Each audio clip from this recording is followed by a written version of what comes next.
Hey everyone, welcome back.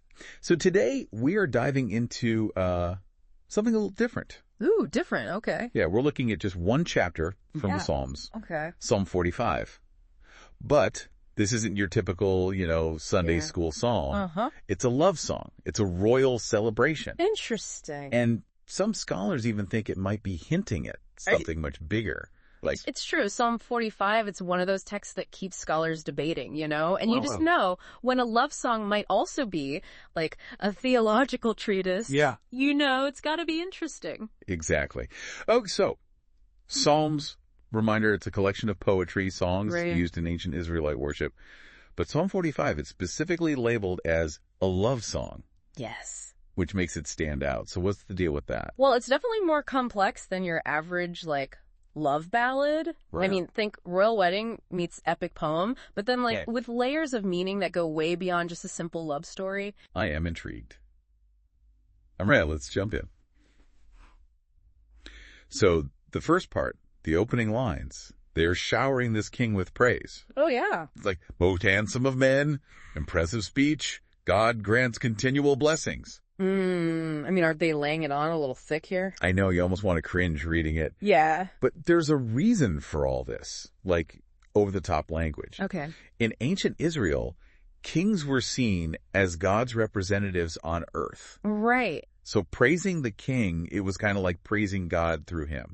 So it's less about the king's ego Exactly. and more about their belief system when it came to kingship. Yes, exactly. Okay, that's interesting. But then it transitions to the king's military skills. Yes. And it gets really intense. Oh, yeah. We're talking soar, majestic splendor, Yeah. arrows penetrate hearts. Right. It's giving very much like epic battle scene vibes. Yeah. Like you could put that in a movie and it wouldn't be out of place. It's amazing, though, that even thousands of years ago, Right. Leaders needed that image of strength. they did. And that hasn't changed much, has it? No, it hasn't. I mean, think about how today's leaders try to project power, authority, Yes. maybe not with swords and arrows anymore, but definitely with strong words, like a confident presence. There's definitely an echo of that. Yeah, like a through line. Yeah, that warrior king idea. Yeah, but then things take a turn, an interesting turn, in verses 6 and 7. Okay. It's like all of a sudden we get your throne, O God. Whoa. Wait, hold on. Are we still talking about the human king here? This is where it gets really interesting. Okay. This verse, it seems to blur the lines between, like, the human king and God himself, Oh, hinting at this idea of Mhm. divine kingship, divine kingship. So they're basically kind of merging. merging the king and God here. Yeah. Was that like a common idea back then? It was surprisingly common in the ancient Near East. Oh, Kings wow. were often seen as having this special connection to the divine. Like even embodying divine qualities. Wow, that's a lot of responsibility for one guy. I know, right? No wonder they were heaping on the praise earlier. Exactly. But we still haven't even gotten to the love story part. Yeah, I know. The song shifts gears, Uh-huh. and suddenly we are in this, like, royal wedding celebration, It's a party. complete with perfumes, Hmm. music, gold from Ophir.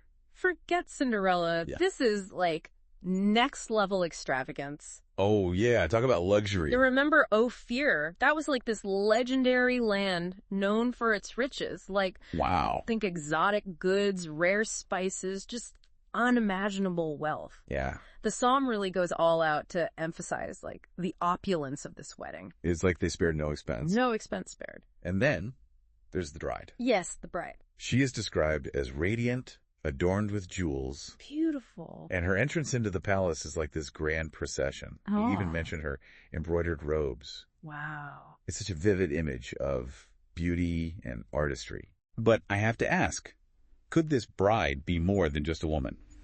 That's a question a lot of scholars grapple with. Okay. Some interpret the bride as a symbol of God's people Mhm. entering into a covenant. Like a sacred agreement, like a treaty almost. Yeah, like a treaty with their divine king. So the wedding becomes this metaphor for God's relationship with his people. Exactly. Wow, that adds a whole other dimension to this I point. know, it's amazing. And speaking of layers, the psalm ends with a focus on, like, the king's legacy Yes. and his sons who will, like, carry on the I dynasty. feel like a look into the future. Yeah, it is. Right. And it finishes with these powerful lines. Uh-huh. I will proclaim your greatness.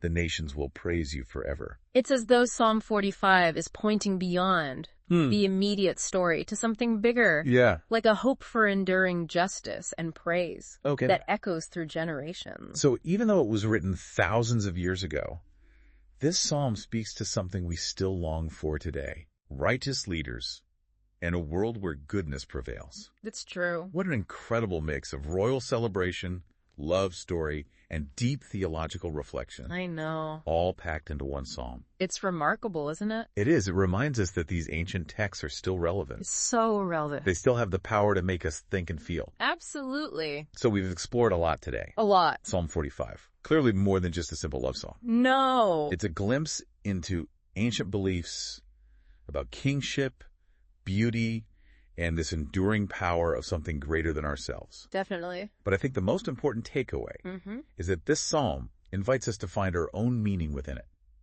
I love that. So here's a final thought. Okay. If Psalm 45 points beyond itself, what does it point towards for you?